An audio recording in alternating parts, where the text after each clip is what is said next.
ጎንደር እኮ ንጉሳዊ ነው።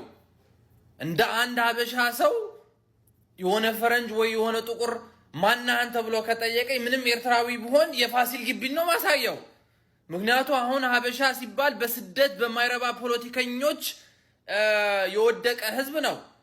እውነት ለመናገር ግን የፋሲል ግቢን ስታይ የጎንደሬ አንድ ጎንደሬን ስታይ በቃ ኩራት፣ ንግስነት፣ ዝና ይሰማሃል።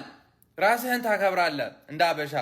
ስለዚህ ጎንደሬ የረስቻችሁ አይደለም። እናንተማ በቃ የኛ ሴንተር እኮ ናችሁ። ጎንደር ማለት እኮ በቃ ንጉሳዊ ማለት ነው። የሀበሻ ኩራት ማለት እኮ ነው ጎንደሬ ማለት። ሹርባው፣ ምግቡን፣ ጨዋታውን ትተን ማለት ነው። የፖለቲካ የሀበሻ ፖለቲካ ሴንተር እኮ ጎንደር ነው። ፋሲል ግቢ ነው። ዩኒስኮ እኮ ነው ፋሲል ግቢ። ሰምተሃል? ቁንጅናም ብለህ የሀበሻ ልብስም ብለህ እንደ ጎንደር አለ እንዴ?